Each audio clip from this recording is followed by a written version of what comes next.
मासूका से कहता है दिन चमकता चेहरा के कहानी बतारा दिल में बताई तो ये रहनी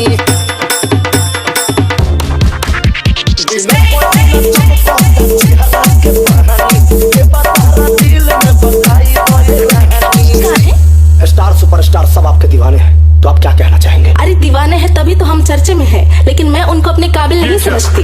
अच्छा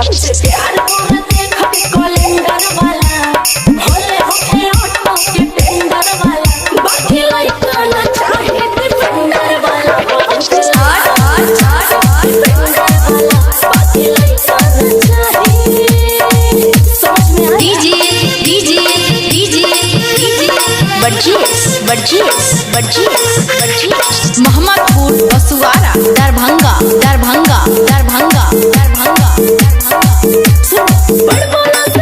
कभी बात नहीं करते हो, मैं तो किसी तरह बाप से न डरते हो, मैं तो अपने मन के हिसाब से जीती हूँ।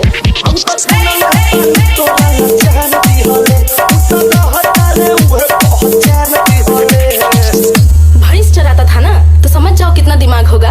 उनको छूने के लिए औकात चाहिए, औकात उतना बड़ा होना चाहिए कि आप उनको छू सके। लोमड़ी के हाथ जब अंगूर नहीं लगता है ना, तो बोलता है कि अंगूर खट्टे हैं। तो अपना ही पसंद बता दीजिए।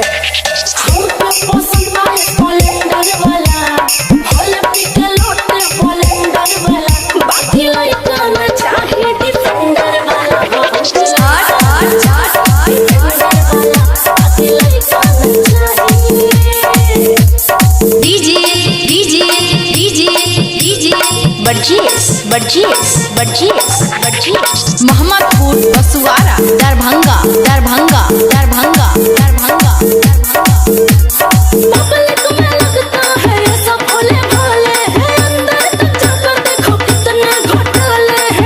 अरे पूरी दाल ही काली है।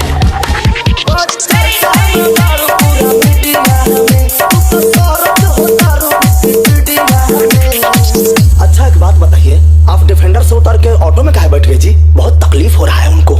हाँ तो वो भी कौन सा करीना कपूर के साथ दिखाई दे रहे हैं, वो तो स्कूटी पे ही सवार है। तो आप क्या कहना चाहती हैं?